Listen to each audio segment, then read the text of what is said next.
Hey guys, welcome to Nick Mac Tech. आज की video में हम लोग डिस्कस करने वाले हैं कंप्यूटर सिस्टम सिक्योरिटी की यूनिट फर्स्ट के इम्पोर्टेंट क्वेश्चंस के बारे में। तो दोस्तों, वीडियो स्टार्ट करने से पहले मैं आपको बताना चाहता हूँ, अगर आपको ये वीडियो पसंद आए, हेल्पफुल लगे तो अपने दोस्तों के साथ शेयर करना, और चैनल को अगर आपने सब्सक्राइब नहीं किया है तो चैनल को सब्सक्राइब ज़रूर करना। चलो अब हम अपनी वीडियो को स्टार्ट करते हैं। तो सबसे पहले हमारे पास जो क्वेश्चन है वो है कंप्यूटर सिक्योरिटी। कि हमको ये पता होना चाहिए कंप्यूटर सिक्योरिटी होती क्या है और क्या उसके मेन गोल होते हैं, या फिर जो कंप्यूटर सिक्योरिटी की ऑर्गेनाइजेशन है जो इसको देखती है अच्छी तरीके से, उनकी क्या क्या पॉलिसीज़ वगैरह होती हैं, उसको हम लोग देखते हैं। तो अगर मैं सिक्योरिटी की बात करूं तो सिक्योरिटी से आप लोग क्या समझते हो? कहीं ना कहीं सुरक्षा, यही तो आप लोग समझते हो। और आप लोगों को ये भी पता है, पहले से आप लोग जानते हो कि आपके कंप्यूटर के अंदर क्या होता है। आपकी इंफॉर्मेशन हो सकती है, आपका कोई पर्सनल क्या हो सकता है, डेटा हो सकता है। और आप नहीं चाहते ये जो इन्फॉर्मेशन है, ये या जो आपका डेटा है, किसी और को मिले या फिर कोई और इसको देखे। इसके लिए आप लोग क्या करोगे? सिक्योरिटी लगाते हो, है ना, प्राइवेसी वगैरह लगाते हो। तो वही चीज़ ही तो है दोस्तों, सिक्योरिटी। तो सिक्योरिटी क्या देती है? बेसिकली आपकी जो इन्फॉर्मेशन वगैरह होती है, जो भी आपका डेटा वगैरह होता है, उसको प्रोटेक्शन देती है। और जिसमें आप लोग डेटा अपना सेव करते हो, जैसे हार्डवेयर में आप लोग अपना डेटा सेव करके रखते हो, तो कहीं वो हार्डवेयर करप्ट ना हो जाए, आपका डेटा लॉस ना हो जाए। तो ये सब कौन देखता है?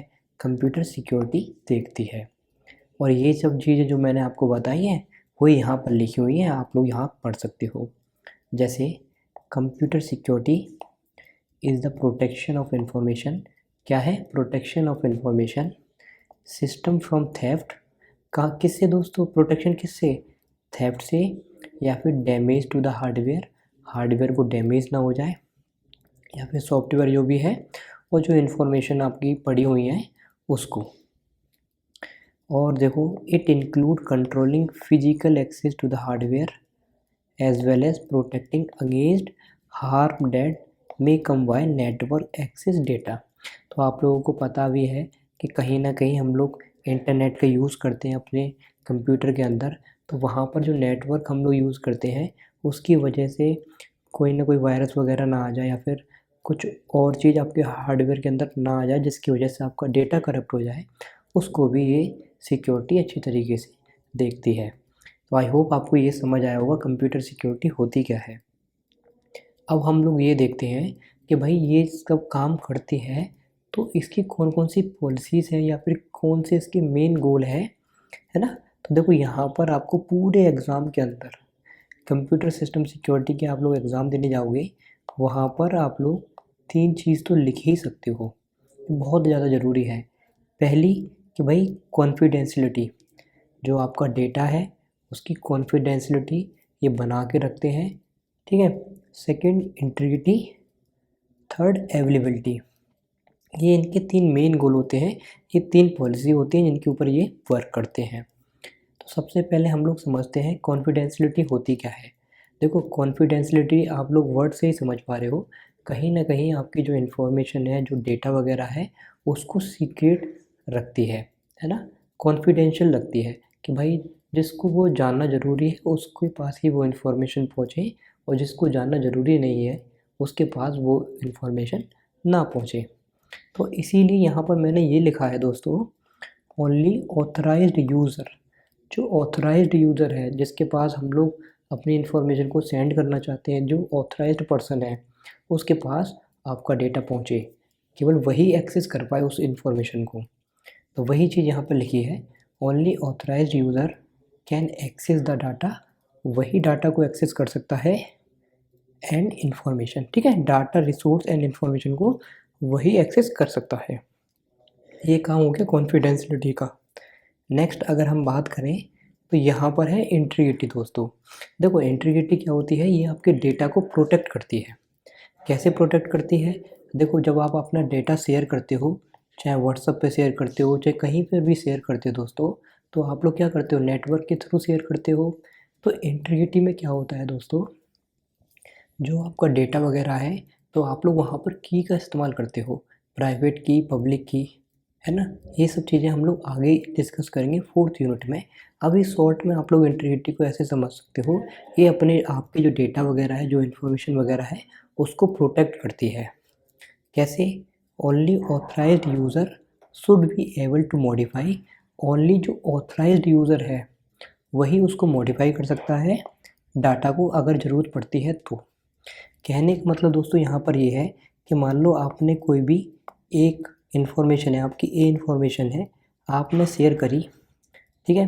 कोई भी मैसेज हो सकता है, मान लो आपने बी के पास शेयर करा, तो आप लोग नेटवर्क के थ्रू शेयर करोगे, तो वहाँ पर क्या होता है, कुछ जो हैकर वगैरह होते हैं आपकी इन्फॉर्मेशन को क्या करना चाहते हैं, एडॉप्ट करना चाहते हैं, अपने इन्फॉर्मेशन को एक्सेस करना चाहते हैं, और वो चेंज करना भी चाहेंगे। मान लो आपने कोई मैसेज भेजा हाय, और जो बाहर से जो अनऑथराइज्ड यूज़र है, जो हैकर वगैरह है, उसने हाई की जगह लिख दिया बाय, है ना, और आपका मैसेज बाय पहुंचा, तो कहीं ना कहीं आपको दिक्कत हो जाएगी। तो ऐसा ना हो, तो वही चीज़ होती है यहाँ पर इंटीग्रिटी। अगर कोई मैसेज चेंज वगैरह करना है, मॉडिफाइड वगैरह करना है, तो जो ऑथराइज्ड यूज़र है वही उसको मॉडिफाई कर सके। यहाँ पर आपको ये बात समझनी थी। नेक्स्ट अगर हम डिस्कस करें तो हमारे पास है अवेलेबिलिटी। देखो अवेलेबिलिटी के बारे में भी जानना ज़रूरी है। क्यों? मान लो हमने अपनी जो डेटा वगैरह है, जो भी हमारी इन्फॉर्मेशन वगैरह है दोस्तों, वो सिक्योरिटी को दे तो दिए, है ना, वहाँ पर सिक्योरिटी वगैरह हमने लगा दी अच्छी तरीके से, लेकिन जब हमें उस डेटा की ज़रूरत है, हम लोग तो ऑथराइज्ड पर्सन है, और जब हमें ज़रूरत है उस डेटा की और हमको ही वो डेटा ना मिले या फिर हम ही एक्सेस ना कर पाएँ, तो किस काम का वो डेटा, है ना। तो ये कौन इस बात का ध्यान रखता है, ये अवेलेबिलिटी ध्यान रखती है इस बात की। Data should be available the user when needed. जब ज़रूरत पड़ती है डेटा की तो उसको वो आसानी से यूज़ कर सके। ये अवेलेबिलिटी इस चीज़ को ध्यान रखती है। नेक्स्ट हमारे पास है ऑथेंटिकेशन।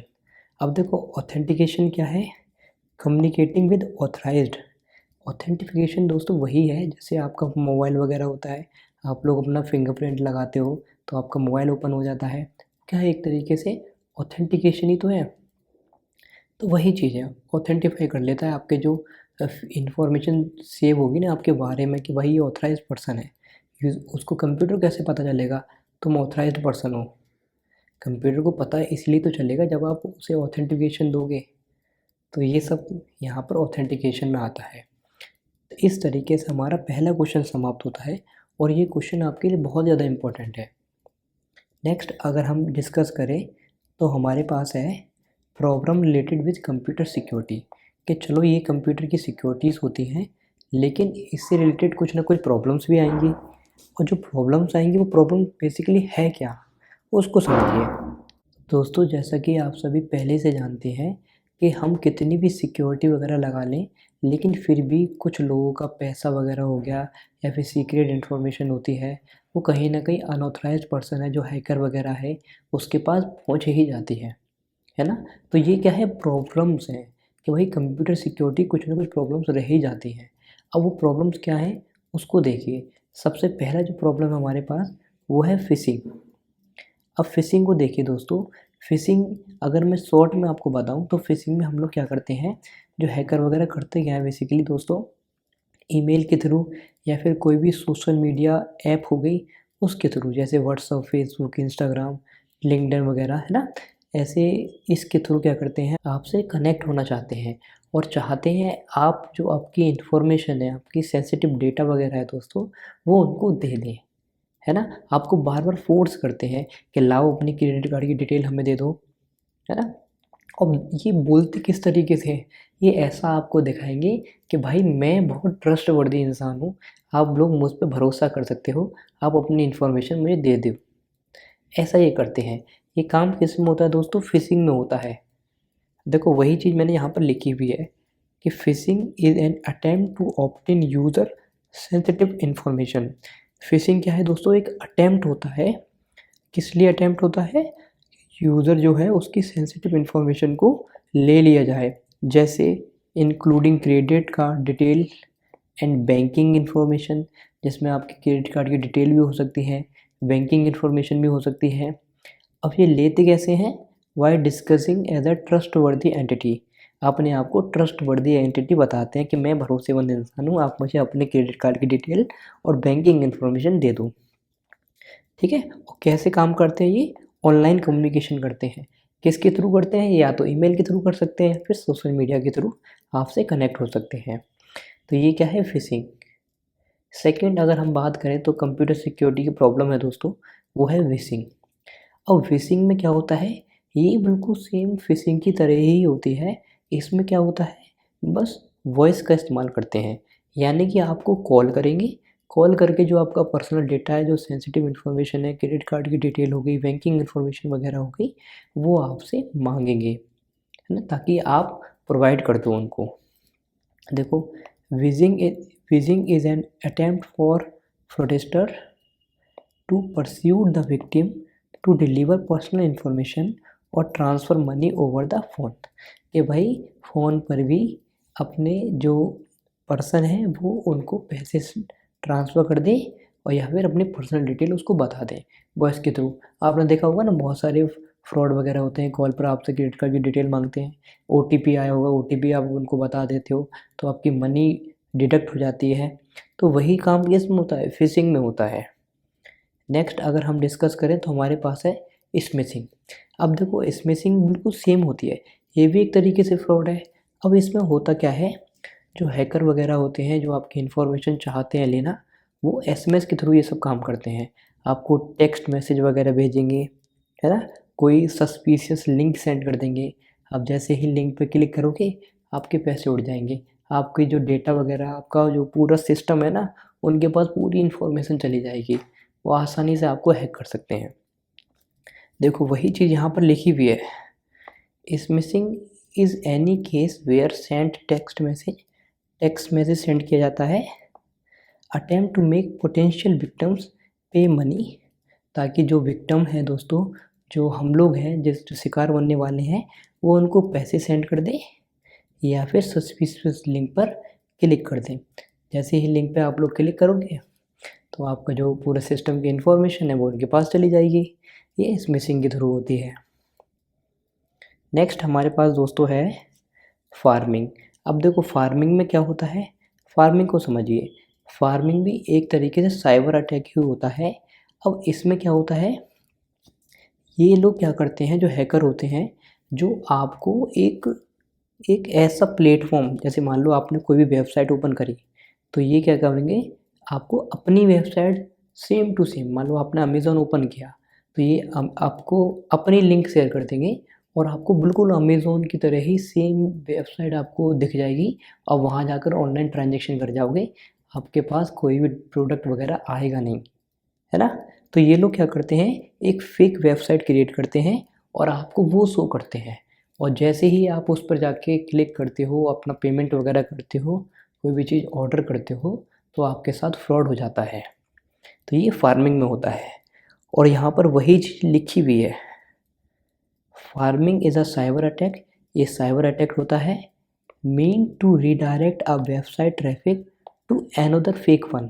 जितना भी वेबसाइट के ऊपर ट्रैफिक है वो दूसरी फेक वेबसाइट के ऊपर रीडायरेक्ट कर दिया जाता है। In pharming no conscious user interaction is required. यहाँ पर कोई यूज़र का इंटरेक्शन ज़रूरत ही नहीं होती है। अब आप लोग खुद सोचिए, आप लोग एक ट्रस्टवर्दी वेबसाइट पर हैं, है ना, और वहाँ पर आप लोग पेमेंट वगैरह कर सकते हो, आपको उस चीज़ पे भरोसा है, लेकिन हैकर ने क्या किया, आप जैसे ही वहाँ पर जाओगे, वहाँ से दूसरी जगह आपको ट्रांसफ़र कर दिया, अब वहाँ पर पेमेंट कर दोगे, तो आपको तो लगेगा ना आपने तो अच्छी जगह पेमेंट वगैरह कर दिया है, तो आपको तो ये लगेगा, लेकिन आपके साथ क्या हो जाएगा, फ्रॉड हो जाएगा। तो ये फार्मिंग के अंदर होता है। नेक्स्ट अगर हम डिस्कस करें, जो कि बहुत ज़्यादा इम्पोर्टेंट है, वो है वल्नरेबिलिटीज़। अब देखो, अभी जितने भी फ्रॉड हो रहे थे, जितने भी कंप्यूटर सिस्टम की सिक्योरिटी की प्रॉब्लम थी, वो कहीं ना कहीं आउटसाइड से थी, लेकिन वल्नरेबिलिटीज़ दोस्तों कहाँ होती हैं, ये इनसाइड्स होती हैं। यानी कि हमने कोई भी सॉफ्टवेयर बनाया या फिर हमारा कोई भी सिस्टम वगैरह है, उसके अंदर कहीं ना कहीं कोई ना कोई कमी रह ही जाती है। तो जो हैकर होते हैं, जो अनऑथराइज्ड यूज़र होते हैं, जो आपकी सिस्टम की इन्फॉर्मेशन लेना चाहते हैं, तो वो वल्नरेबिलिटीज़ ढूंढते हैं, आपका जो सिस्टम है उसमें कमियां ढूंढते हैं कि भाई किस तरीके से हम लोग अंदर घुस पाएँ, किस तरीके से इस सिस्टम को हैक कर पाएँ। तो कुछ ना कुछ कमियाँ ढूँढते हैं और जो कमियाँ होती हैं उन्हीं को हम लोग क्या बोलते हैं, वल्नरेबिलिटीज़ बोलते हैं। जैसे देखो यहाँ पर लिखा है it is a software mistake, ये सॉफ्टवेयर की मिस्टेक होती है that enables a bad actor, जो कि अलाउ कर देता है कि इसको बैड एक्टर यानी कि बाहर से जो अनऑथराइज यूज़र है उनको टू अटैक अ सिस्टम पे अटैक कर सके और network by directly access it, कि आसानी से आओ तुम अंदर, कि वल्नरेबिलिटीज़ कहीं ना कहीं कमी हमारे सॉफ्टवेयर में देखने को मिलेगी, तो अनऑथराइज यूज़र उसके अंदर आराम से आ सकता है और सारी इन्फॉर्मेशन को, सारी सिस्टम को आराम से एक्सेस कर सकता है। Vulnerabilities can permit an attacker to act as a super user, उनको परमिशन दे देती है वल्नरेबिलिटीज़ कि भाई वो आसानी से एक तरफ ऑथराइज यूज़र की तरह एक्ट कर सकता है। और even a system admin and granted them full access privilege, और जो सिस्टम का एडमिन होता है ना, हमारे सिस्टम में एक एडमिन और यूज़र, एडमिन और पासवर्ड ही मेन होते हैं किसी भी सिस्टम को हैक करने के लिए, तो वो खुद ही सारी इन्फॉर्मेशन उसको दे देता है। तो ये हमारे सिस्टम की कमी होती है वल्नरेबिलिटीज़, इसको ज़रूर ध्यान से रखना, अलग से आपको क्वेश्चन भी ये पूछा जा सकता है। आई होप आपको ये क्वेश्चन भी समझ आया होगा और अच्छा लगा होगा। नेक्स्ट हम लोग डिस्कस करते हैं हाउ ऑर्गेनाइजेशन प्रोटेक्ट इस कंप्यूटर सिस्टम हार्डवेयर, कि भाई जो ऑर्गेनाइजेशन दोस्तों होती हैं वो अपनी कंप्यूटर सिस्टम का हार्डवेयर है उसको किस तरीके से प्रोटेक्ट करती हैं। अब देखो वल्नरेबिलिटीज़, ये इतनी ज़्यादा वल्नरेबिलिटीज़ मैंने अभी आपको बताई, ये जो कमियां होती हैं, अब इसको कहीं ना कहीं वो सुधारेंगे तो सही। अब इसको प्रोटेक्ट करने के लिए ये ऑर्गेनाइजेशन वगैरह होती है वो करती क्या है, देखो आपके सिस्टम के अंदर सबसे पहले फायरवॉल को इंस्टॉल करेंगे। अब फायरवॉल क्या होते हैं, एक तरीके से सिक्योरिटी गार्ड की तरह बिहेव करता है, ठीक है। और क्या करता है, एक बैरियर लगा देगा दोस्तों ऑथराइज यूज़र का और अनऑथराइज यूज़र के बीच में, यानी कि जो ऑथराइज यूज़र है और जो अनऑथराइज यूज़र है उनके बीच में एक बैरियर लगा देगा, ठीक है। ये फायरवॉल का काम होता है। नेक्स्ट अगर हम डिस्कस करें तो यहाँ पर है install antivirus software, antivirus software install कर देता है। अब एंटीवायरस सॉफ्टवेयर क्या होते हैं, ये दोस्तों आपके सिस्टम की रक्षा करते हैं। कैसे रक्षा करते हैं, मान लो कोई भी सिस्टम, आप कोई भी अनऑथराइज यूज़र है ना, जो आपने देखा होगा ट्रोजन्स वगैरह होते हैं जो भेज बदल के आपके सामने आते हैं, यानी कि आपको कहीं ना कहीं ऐड देखने को मिलते हैं कि अपनी बैटरी को बूस्ट अप कर लो, आपकी बैटरी इतने % बढ़ जाएगी, आपकी बहुत अच्छी तरीके से बैटरी काम करने लगेगी, ऐसे आपने ऐड देखे होंगे। तो वो क्या होते हैं दोस्तों, ट्रोजन्स होते हैं। हमको ऐसा लगता है कि भाई ये जो हम काम करने वाले हैं ये हमारी मोबाइल के लिए, हमारे सिस्टम के लिए बहुत अच्छा रहेगा, हम तभी जाल में फंस जाते हैं, है ना। तो ये एंटीवायरस सॉफ्टवेयर यही तो करते हैं दोस्तों, कोई फालतू का वायरस आपके सिस्टम में आने वाला होता है, ये उसको कैप्चर कर लेता है, पता कर लेता है और उसको नष्ट कर देता है, आने नहीं देता है अंदर। इसीलिए हम लोग एंटीवायरस सॉफ्टवेयर अपने सिस्टम के अंदर लगाते हैं। नेक्स्ट अगर हम डिस्कस करें तो हमारे पास है इंस्टॉल एंटी स्पाईवेयर सॉफ्टवेयर। अब दोस्तों देखो एंटी स्पाईवेयर सॉफ्टवेयर क्या होता है, ये काम क्या करता है, पर्सनल इन्फॉर्मेशन को कलेक्ट करता है और बिना हमारे अप्रूवल के किसी और वेबसाइट पे सेंड कर देता है, ठीक है। कैसे, कि मान लो कोई अनऑथराइज यूज़र है जो आपके सिस्टम में आना चाह रहा है, क्योंकि आपके सिस्टम के अंदर क्या है, वल्नरेबिलिटीज़ है, कुछ ना कुछ कमी है आपके सिस्टम के अंदर, तो अनऑथराइज यूज़र जैसे ही आना चाहेगा और इसको मालूम पड़ा कि भाई खतरा आ रहा है, तो ये जो एंटी स्पाईवेयर सॉफ्टवेयर है, ये आपकी जो जितनी भी इंफॉर्मेशन होगी ना, वो कहीं थर्ड पार्टी वेबसाइट के ऊपर ट्रांसफ़र कर देगा, आपका डेटा सिक्योर रहेगा, चाहे आप उसको परमिशन दो चाहे परमिशन ना दो। कभी कभी हम लोग परमिशन देने में लेट हो जाते हैं, या हाँ हो सकता है हम वहाँ पर ना हो जब अटैक हो रहा हो आपके सिस्टम के ऊपर, तो ये ऑटोमेटिक काम करेगा, आपका जितना भी डेटा होगा कहीं और ट्रांसफ़र कर देगा। नेक्स्ट अगर हम बात करें तो यहाँ पर है हमारे पास यूज़ कॉम्प्लेक्स और सिक्योर्ड पासवर्ड। आपने देखा होगा कॉम्प्लेक्स और सिक्योर पासवर्ड कहीं ना कहीं हमें यूज़ करना चाहिए ताकि हैकर उस चीज़ को हैक ना कर पाए आपके सिस्टम को। आपने ये भी देखा होगा जब भी हम कोई पासवर्ड नॉर्मल सा पासवर्ड डालते हैं ना, तो हमको खुद ही वार्न कर देता है कि भाई आपका पासवर्ड बहुत ज़्यादा वीक है, अब स्ट्रॉन्ग पासवर्ड को यूज़ करो। इसीलिए हम लोग पासवर्ड कैसे डालते हैं कि मान लो हमने ABC डाल दिया, कोई @ का साइन लगा दिया, 1 2 3 डाल दिया, तो इस तरीके से हम लोग पासवर्ड हमको डालना चाहिए। फॉर एग्ज़ाम्पल के तौर पे आपको एक सिक्योर और मजबूत पासवर्ड डालना चाहिए ताकि सिस्टम आपका हैक ना हो पाए, आपकी इन्फॉर्मेशन लीक ना हो। Next, check on the security setting of the browser कि भाई आपकी जो सिक्योरिटी सेटिंग्स हैं ब्राउज़र की उसको भी चेक करता है अच्छी तरीके से। कि आपने देखा होगा जब भी आप कोई वेबसाइट पर जाते हो वहाँ पर परमिशंस आपसे मांगते हैं कि इस परमिशन को अलाउ कर दो, हम लोग आपको नोटिफिकेशन वगैरह सेंड करते रहेंगे। तो ऐसा आप लोग ना करें, आपकी प्राइवेसी वगैरह जो होती है उसको अच्छी तरीके से देख कर चलता है। तो हमारे सिस्टम के अंदर दोस्तों जितनी भी वल्नरेबिलिटीज़ वगैरह होती हैं वो हम लोग ठीक करते हैं, और जो ऑर्गेनाइजेशन है कंप्यूटर सिस्टम की वो इस तरीके से ठीक करती है, ठीक है। लेकिन ये सब काम जो किस में होता है, हार्डवेयर को हम लोग प्रोटेक्ट कर सकें, क्योंकि हमारी जितनी भी इंफॉर्मेशन सेव वगैरह होती हैं वो हार्डवेयर के अंदर होती हैं। चलिए, आई होप आपको ये क्वेश्चन बहुत अच्छा लगा हो, और अगर अगर अभी तक आपको ये वीडियो पसंद आ रही है, हेल्पफुल लग रही है, तो अपने दोस्तों के साथ शेयर ज़रूर करो और वीडियो को लाइक भी करो। अब हम डिस्कस करते हैं advantage disadvantage of computer system security, कि भाई कंप्यूटर सिस्टम सिक्योरिटी है, इसके एडवांटेज और डिसएडवांटेज क्या हैं।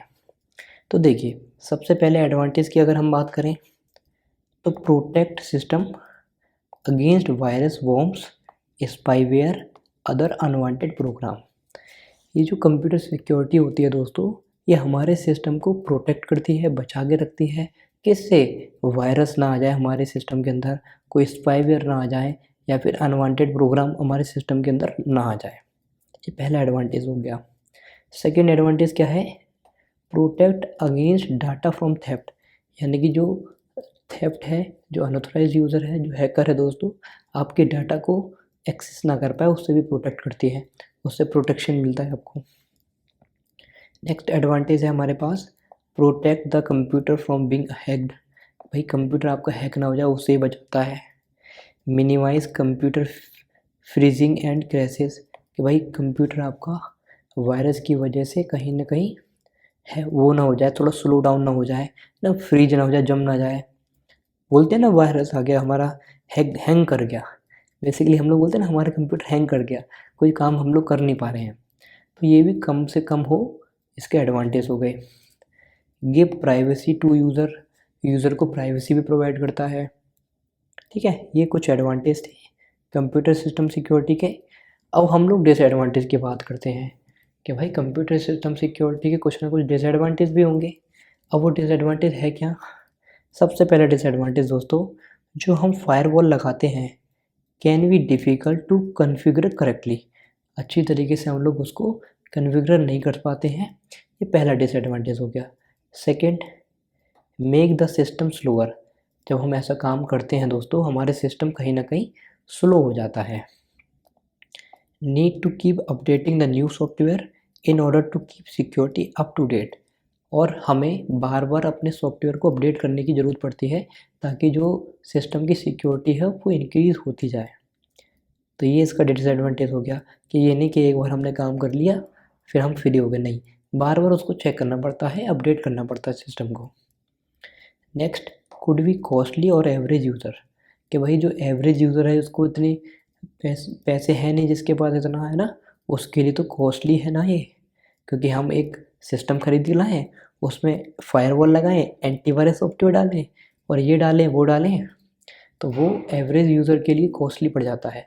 तो ये इसका डिसएडवांटेज हो गया। अब दोस्तों फर्स्ट यूनिट में काफ़ी हद तक हमने कवर कर लिया है। अब इसमें इम्पोर्टेंट मैं आपको बात बताता हूँ नोट में। अगर आपसे पूछा जाए एग्ज़ाम के अंदर मेन गोल क्या है, ठीक है, ऑर्गेनाइजेशन की पॉलिसीज़ क्या हैं, सिक्योरिटी मैकेनिज़्म क्या क्या होती हैं, तो इसमें आपको वो सब चीज़ें याद रखनी जो मैंने आपको बताया था। क्या? इंटीग्रिटी के बारे में, है ना। सबसे ऊपर डिस्कस किया था मैंने पॉलिसीज़ कौन कौन सी होती हैं। देखो अगर आप देखोगे तो सबसे पहले मैंने लिखा था कॉन्फिडेंशियलिटी, इंटीग्रिटी, अवेलेबिलिटी और ऑथेंटिकेशन। तो वही चीज़ यहाँ पर सिक्योरिटी मैकेनिज्म अगर आपसे एग्जाम में पूछ लिया जाए तो आपको घबराना नहीं है, यही सारी चीज़ें लिख कर आनी है। यहाँ पर देखो सबसे पहले एनसाइफरमेंट। अब एनसाइफरमेंट में दोस्तों होता क्या है, ये एक तरीके से एल्गोरिदम होता है फॉर परफॉर्मिंग एनक्रिप्शन और description by converting information from plain text to cipher text. यानी कि आपकी इंफॉर्मेशन जितनी भी होती है दोस्तों उसको प्लेन टेक्स्ट में, मान लो हम किसी को मैसेज लिखते हैं तो मैसेज में क्या लिखेंगे, मान लो मैंने मैसेज किसी को सेंड किया और मैसेज सेंड करने में मैंने लिखा हाय, हाय या हेलो मैंने लिखा उसको, ठीक है। और जैसे मान लो मैंने हेलो लिखा दोस्तों, अगर मैं हेलो लिखता हूँ तो जो अनऑथराइज यूज़र है, जो हैकर है, वो इस हेलो को अच्छी तरीके से पढ़ लेगा। अगर मैं इसी को @1 2 या फिर कुछ कोड में लिख दूँ, है ना, प्लेन टेक्स्ट को अगर मैं साइपर टेक्स्ट में कन्वर्ट कर दूँ तो हैकर समझ ही नहीं पाएगा इस मैसेज के अंदर क्या है। तो ये एनसाइफरमेंट दोस्तों जो होता है वो यही होता है कि आपके जो प्लेन टेक्स्ट है उसको साइपर टेक्स्ट में कन्वर्ट करता है और कहीं ना कहीं आपकी इन्फॉर्मेशन को प्रोटेक्ट करता है। नेक्स्ट अगर हम डिस्कस करें इंटीग्रिटी के बारे में ऑलरेडी आपको बता चुका हूँ। फिर है डिजिटल सिग्नेचर। डिजिटल सिग्नेचर में क्या होता है दोस्तों, इलेक्ट्रॉनिकली साइन करते हैं ताकि जो रिसीवर है वो आपके साइन को वेरीफाई करे, तब वो आगे काम करे, ठीक है। तो ये चीज़ यहाँ पर लिख रखी है, आप लोग पढ़ सकते हो। A digital signature is a mean by which the sender can electronically sign the data and the receiver can electronically verify the signature को वेरीफाई कर सके। यहाँ पर हम लोग पब्लिक और प्राइवेट की का इस्तेमाल करते हैं। पब्लिक की प्राइवेट की क्या होती है ये हम लोग यूनिट 4 में समझेंगे। नेक्स्ट यहाँ पर ऑथेंटिकेशन एक्सचेंज। देखो in authentication exchange two entities can exchange some message to prove their identity to each other. यानी कि दोस्तों यहाँ पर जो ऑथेंटिकेशन होता है, मान लो दो इंसान है, एक इंसान ए है एक इंसान बी है ना, इन्होंने कोई सीक्रेट कोड अपना रख लिया कि भाई जब आपके पास इंफॉर्मेशन आए आप ये सीक्रेट कोड डालना तब आप उसको एक्सेस कर पाएंगे। तो ये क्या है, ऑथेंटिकेशन है दोस्तों। दो एंटिटी के बीच में उनको पता रहता है कि भाई ये सेम कोड हमको डालना है तभी आप लोग इन्फॉर्मेशन को एक्सेस कर पाओगे, ये ऑथेंटिकेशन हो गया। नेक्स्ट होता है दोस्तों ट्रैफिक पैडिंग। अब देखो ट्रैफिक पैडिंग में क्या होता है, traffic padding means inserting some fake data into the data traffic to prevent the unauthorized attempt to use the traffic analysis। यानी कि यहाँ पर क्या होता है दोस्तों, जो हमारा डेटा वगैरह होता है उसमें हम लोग कुछ फेक डेटा को भी क्या करते हैं, सेंड कर देते हैं ताकि जो अनऑथराइज यूज़र है उसको अच्छी तरीके से वल्नरेबिलिटीज़ हमारी सिस्टम की पता ना कर पाए, ठीक है। ये हो गया ट्रैफिक पैडिंग। हम लोग फालतू का डेटा जो ज़रूरत ही नहीं है हमारे, उसमें हम लोग फेक डेटा भी अपने उसमें ट्रांसफ़र कर देते हैं ताकि जो वल्नरेबिलिटीज़ पता करने वाला जो अनऑथराइज यूज़र है ना वो ढूंढते ही रह जाए, फेक डेटा भी फालतू में उसको सर्च कर रहा है ना। तो वो चीज़ होती है ट्रैफिक पैडिंग। उसको थोड़ा समय लगे और जैसे ही समय लगेगा और जो हमने एंटीवायरस सॉफ्टवेयर वगैरह लगा रखे हैं वो झट से उसको पकड़ देगा, इसीलिए हम लोग ऐसा काम करते हैं। नेक्स्ट है रूटिंग कंट्रोल। अब देखो रूटिंग क्या है, रूट में हम लोग मान लो हमने कोई इन्फॉर्मेशन सेंड करी, एक व्यक्ति ने दूसरे व्यक्ति के पास कोई भी इन्फॉर्मेशन सेंड करी, तो अगर ये सीधे सीधे इन्फॉर्मेशन सेंड कर देगा तो अनऑथराइज्ड यूज़र है, या आसानी से इसको पकड़ सकता है कि भाई इस रास्ते से ही इनका डेटा ट्रांसफ़र हो रहा होगा। तो रूटिंग कंट्रोल में क्या है, हम लोग एक ही जगह से ना सेंड कर कर कई रास्ते से इसको सेंड करते हैं, है ना, ताकि जो अनऑथराइज यूज़र है वो कंफ्यूज हो जाए, कहाँ से डेटा जा रहा हो उसको थोड़ा समय लग जाए। वो काम हम लोग रूट कंट्रोल में करते हैं। यहाँ पर देखो लिखा भी है, route control means selecting and continuously changing different available routes बार कंटिन्यूसली। देखो दोस्तों एक बार में नहीं चेंज करता है, बार बार कंटिन्यूसली जो रूट्स वगैरह हैं उसको चेंज करता रहता है ताकि अनऑथराइज यूज़र उसको हैक ना कर पाए। Between sender and receiver, sender और रिसीवर के बीच में। To prevent the opponent from eavesdropping on a particular route. यानी कि दोस्तों जो जो चोरी छुपे आपकी इन्फॉर्मेशन को सुनना चाह रहा है, हैक करना चाह रहा है, वो उस इन्फॉर्मेशन को हैक ना कर पाए, आपकी बातें सुन ना पाए। इसीलिए जो रूट कंट्रोल होता है ये काम क्या करता है, बार बार कंटिन्यूसली रूट चेंज करता रहता है। एक ही रास्ते से हम इन्फॉर्मेशन को सेंड नहीं करता है, बार बार चेंज करता रहता है। किसके बीच में चेंज करता है, जो सेंडर है और रिसीवर है उन दोनों के बीच का रास्ता बार बार चेंज कर देता है, ताकि आपका डेटा एक रास्ते से ना जाए, दूसरे तीसरे रास्ते से जाए और जो अनऑथराइज्ड यूज़र है उसको हैक ना कर पाए, सुन ना पाए। तो दोस्तों आज की वीडियो में हम लोग इतना ही रखते हैं। तो अगर आपको ये वीडियो पसंद आई है, हेल्पफुल लगी है, तो इस वीडियो को लाइक करें और अपने दोस्तों के साथ शेयर ज़रूर करें। चैनल को सब्सक्राइब नहीं किया है तो चैनल को सब्सक्राइब कर दो। मिलते हैं नेक्स्ट वीडियो में, तब तक के लिए बाय, थैंक यू।